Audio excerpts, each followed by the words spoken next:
They tell us the cowboy wakes with the sun, clean-shaven, his jaw smooth, his teeth white as bone, steam rising from a tin cup held in steady hands.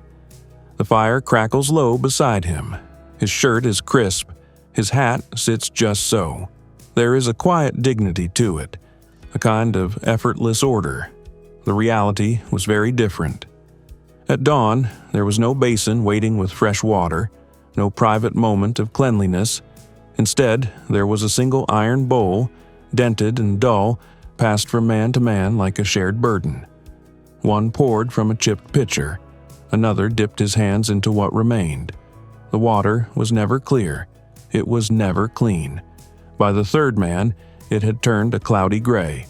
By the sixth, a thin film of grease floated across the surface, catching the pale light of morning. By the 10th, it was no longer water in any meaningful sense. It was a residue, and still they washed. A cowboy would splash it onto his face, rubbing at the grit that had settled into his pores overnight. Dust from the trail, sweat dried into salt, the faint stink of livestock. He wiped with the same cloth he had used the day before, and the day before that. There was no soap most mornings, only the ritual, only the gesture of being clean. Then he passed the basin along. This was not neglect, it was necessity. Water was the most precious commodity on the frontier, more valuable than comfort, more valuable even than dignity. Every drop had to be carried, hauled in buckets from rivers that were never still and rarely safe. The same river a herd had crossed an hour earlier. The same stretch where animals relieved themselves upstream. The same water that soaked into the soil where shallow graves sometimes lay. There were no pipes, no pumps for most of the century, no sudden rush of clarity from a tap. Only effort, only distance.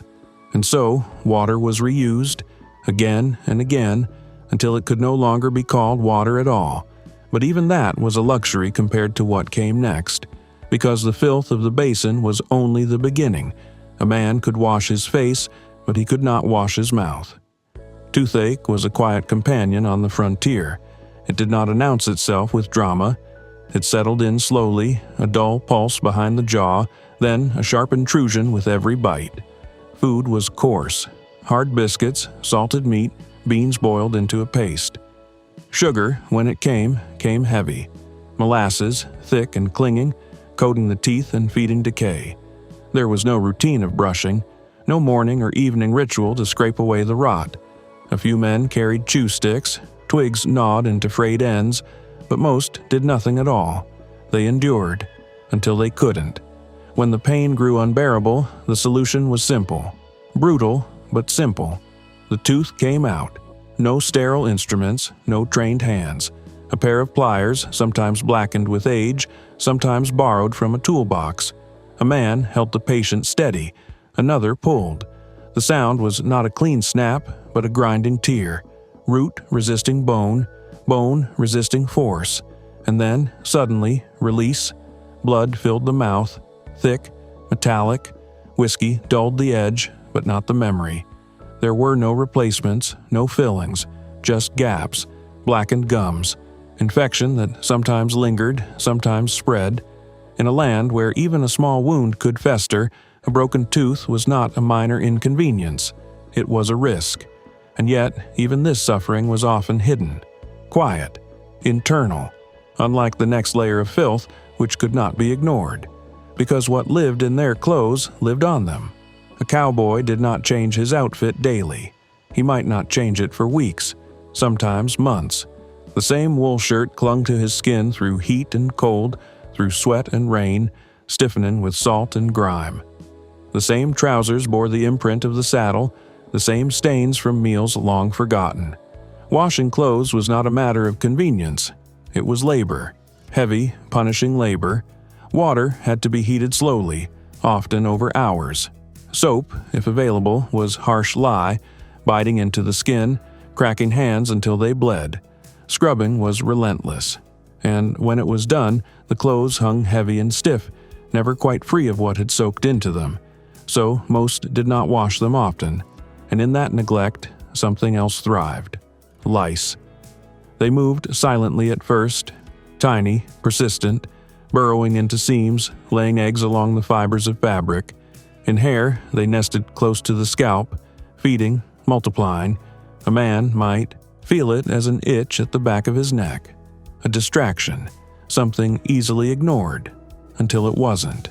The itching spread across the shoulders, down the spine, into the seams of the trousers. The skin became inflamed, scratched raw in places, crusted in others. Sleep became a negotiation between exhaustion and irritation. The body never truly rested. This was known, in quiet terms, as frontier itch, but the name softened what it truly was. It was infestation, and lice were only the beginning, because where lice lived, other things followed. Bedbugs infested the cabins, thick-bodied, patient creatures that hid in the cracks of wood, in the stitching of mattresses, in the dark spaces between floorboards. They emerged at night, not in a rush, but steadily, drawn by heat, by breath, by the simple presence of a body lying still. They fed without ceremony. Their bites were not subtle. They swelled into welts, itching with a deep, persistent burn. Some bled, some festered. A man might wake to find small streaks of blood on his bedding, not knowing if it was his or theirs. And still, there was little he could do. There were no pesticides, no sprays, only crude remedies, boiling water thrown into corners, mattresses dragged into sunlight, vinegar mixtures rubbed into wood. None of it truly worked. So they endured. They scratched. They slept lightly. They learned to accept the constant presence of something feeding on them in the dark. But the filth of the body, the infestation of clothing, even that was not the greatest threat, because the true danger lay just outside the door, the outhouse. It was never far. It couldn't be. Convenience demanded proximity. A simple structure, often little more than rough planks nailed together over a pit. No ventilation, no sanitation, just a hole in the ground and the slow accumulation of waste. And beneath it, something unseen. Seepage. Rain carried it. Soil absorbed it. It moved quietly through the earth until it reached the same water source used for drinking. The same shallow wells. The same riverbanks where buckets were filled each morning. There was no understanding of contamination in the modern sense, no clear grasp of what traveled in that water, only the consequences. It began with discomfort, a tightening in the stomach, a sense of unease. Then the cramps, sharp, repeating, unforgiving. Then came the sickness. Dysentery did not arrive dramatically. It crept in, then took hold with a violence that left little doubt. The body turned against itself. Fluids lost faster than they could be replaced. Weakness set in quickly. And then, the detail that settlers would remember with quiet horror: the black vomit. Thick, dark, the color of something already decaying. It carried the smell of internal rot, a sign that the body was failing from within. There was no remedy, no reliable treatment, only waiting. Some recovered, many did not. Cholera moved faster. It swept through camps like a silent storm. One man fell ill, then another, then 5, then 10. Entire wagon trains weakened within days, reduced to a procession of the sick and the dying. And still, they drank the same water, because there was no alternative. But perhaps the most unsettling part of it all was that even those meant to help were powerless. Frontier doctors, when they existed at all, operated in a world without understanding of germs. Illness was attributed to imbalance, to bad air, to vague notions of contamination that could not be seen or measured. Their tools reflected that ignorance: mercury compounds, opium tinctures, bloodletting, treatments that often weakened the patient further, sometimes fatally.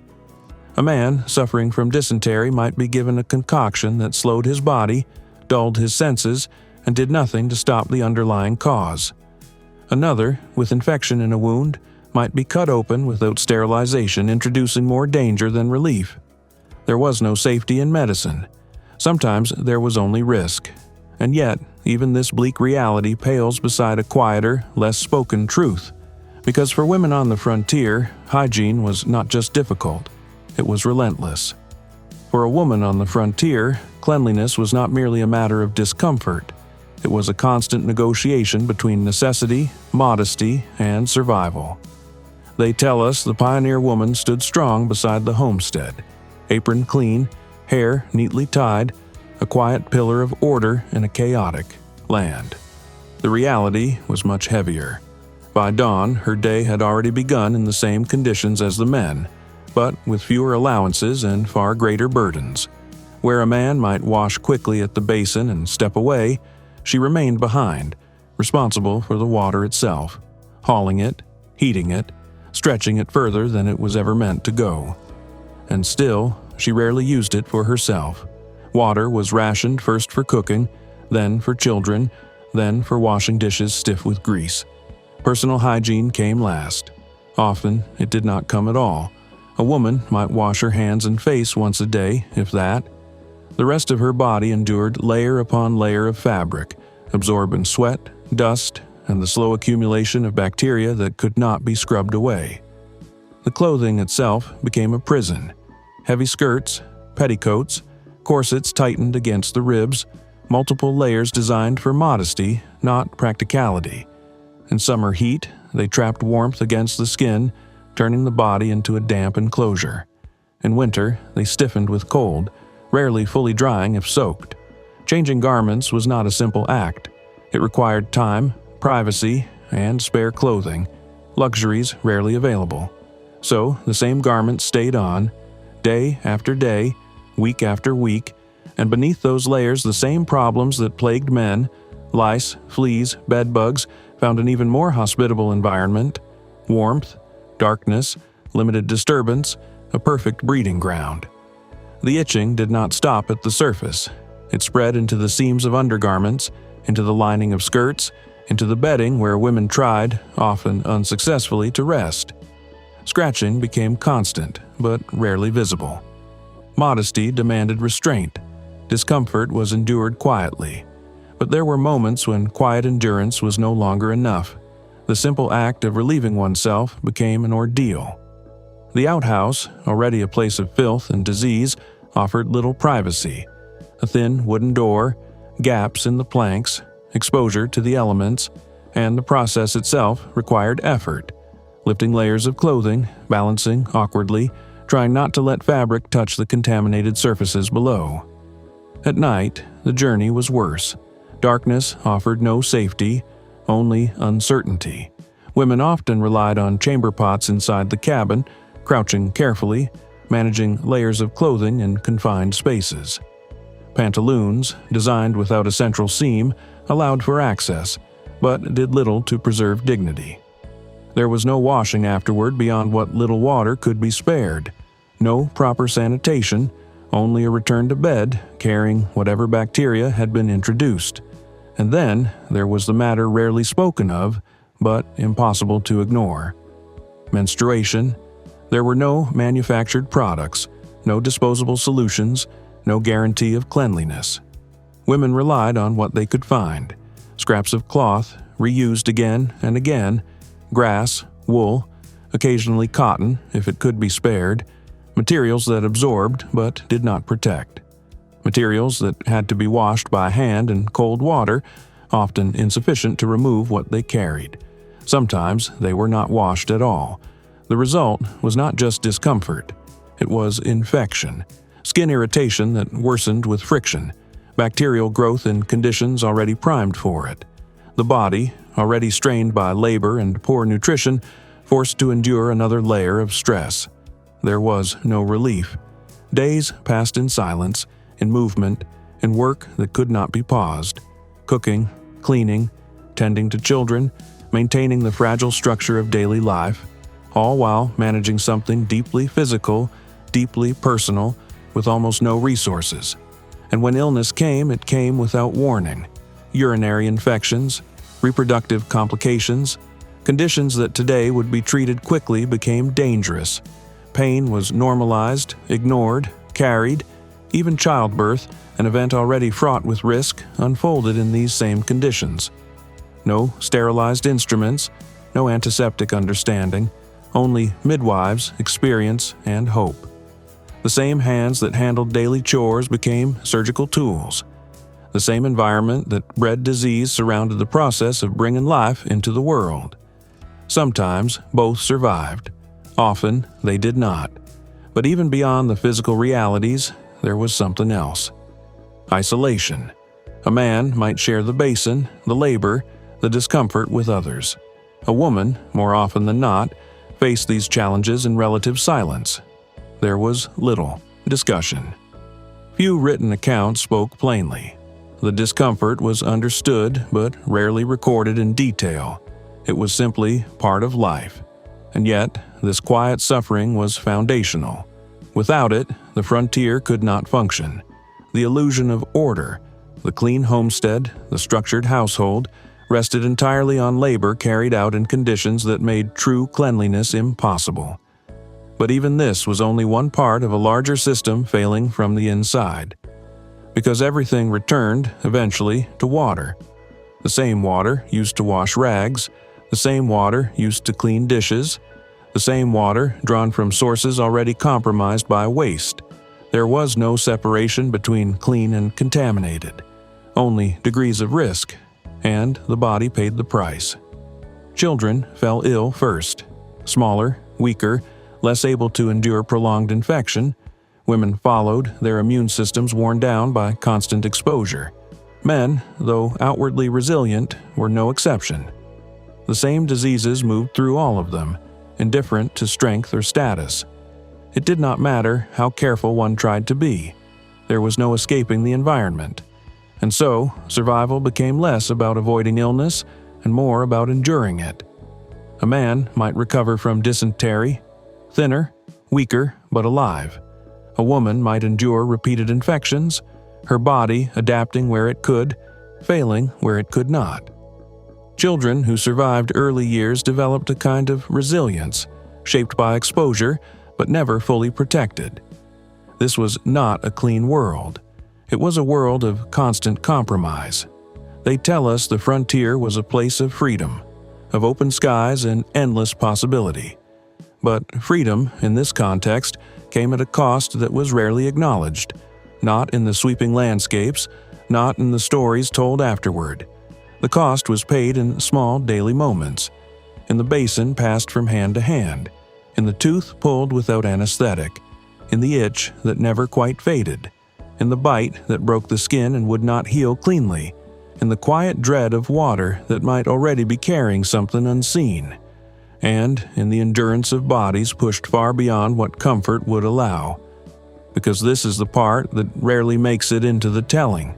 There was no clean break between hardship and rest, no moment when the body was truly free from discomfort. Even sleep, when it came, was interrupted by itching, by pain, by the awareness, however faint, that something was always wrong, always slightly off. And yet they continued, not because conditions improved, but because they had no choice. A cowboy might ride for days without proper washing, his skin layered with dust, his mouth dry, his clothes alive with parasites. A homesteader might labor from sunrise to nightfall, handling water that could just as easily make him sick as sustain him. A woman might carry the weight of the household while managing her own silent discomfort, never fully clean, never fully at rest. This was not resilience in the romantic sense. It was endurance, a slow, grinding persistence against conditions that did not care whether one survived or not. And when the day ended, when the light faded and the work finally stopped, there was no cleansing ritual to mark the transition, no hot bath, no fresh linen, only the same clothes, the same bedding, the same unseen threats waiting in the dark. A man lay down not knowing if the ache in his stomach would pass or if it would worsen by morning. A woman closed her eyes knowing that tomorrow would demand the same labor, the same compromises, the same quiet suffering. There was no guarantee of comfort, only the certainty of continuation. And yet, even after all of this, the worst part was not the filth itself. It was how ordinary it became. They tell us that hardship builds character, that men and women of the frontier were hardened, made stronger by the land they lived on. The reality was quieter than that, more unsettling, The body adapts. A man who once recoiled at dirty water stops noticing the taste. A woman who once winced at the itch of wool against unwashed skin learns to ignore it. The smell of sweat, of livestock, of waste carried on the wind. It fades into the background. Not because it disappears, but because the mind has no other choice. This was not resilience. It was desensitization, a slow surrender of expectation, because there was no alternative to compare it to. A cowboy on the trail might go months without what we would recognize as a proper wash. His beard thick with dust, his skin cracked from sun and exposure, his clothes stiff with layers of dried sweat. He might rinse his mouth with water that had already been used by others, spit out the taste and think nothing more of it. Not because it was acceptable, but because it was normal. And that normality carried consequences that could not always be seen immediately. Small cuts became infected. Not dramatically at first, just a little redness, a little swelling. But in a world without antiseptic care, that was enough. Infection spread quietly beneath the skin until it became something else entirely. Fever followed, weakness, and sometimes the slow, inevitable progression towards something fatal, all from a scratch. The same was true of the water. A man might drink from a river all his life without incident, until the day something invisible passed into his body and did not leave. Cholera did not announce itself with warning signs that could be acted upon. By the time symptoms began, the body was already losing the fight. And so, death often came not as a dramatic event, but as a consequence of something small, something routine, something that had been done 100 times before without thought. That is what made the frontier dangerous in a way that films rarely capture. It was not always the gunfight, not always the outlaws or the storms. It was the ordinary, the basin, the cloth, the cup of water, and for women, that quiet danger was compounded by the expectations placed upon them. They were expected to maintain a standard of domestic order that the environment simply did not allow. To keep children clean in a place where clean water was scarce, to prepare food in conditions where contamination was unavoidable, to manage illness without the tools to properly treat it, and still appear composed, still appear capable, still hold everything together. It is easy, from a distance, to imagine strength as something visible, something defined by bold actions or dramatic moments. But on the frontier, strength was often invisible.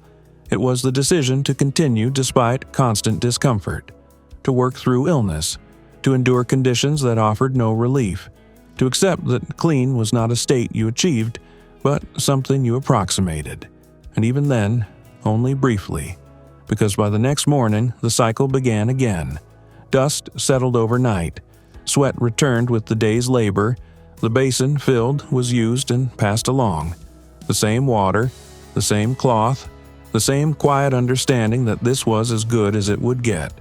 There was no final moment of cleanliness, no point at which a person could say they were truly free of the grime that defined their environment. Only degrees of it. And perhaps that is why the myth persists, because the truth is difficult to hold on to. It is easier to imagine the cowboy as clean, composed, untouched by the realities around him. Easier to picture the frontier as rugged but not filthy, dangerous but not diseased. The reality forces a different image. A man scratching absent-mindedly at his collar as lice move beneath the fabric. A woman rinsing blood-stained cloth in water that cannot fully clean it. A child drinking from a bucket that has already been dipped into a contaminated stream. A doctor standing over a patient, knowing there is very little he can do. These are not heroic images. They are human ones, and they reveal something far more sobering than any gunfight or showdown. That survival on the frontier was not just about courage. It was about enduring a constant grinding assault on the body itself. Every day, every night, without pause, without certainty, without cleanliness. And when those men and women finally lay down to rest, there was no guarantee that the next day would be better. Only the quiet hope that it would not be worse. Because in a place where even water could not be trusted, Survival was never about comfort. It was about lasting just long enough to see another dawn, and facing it, still unclean.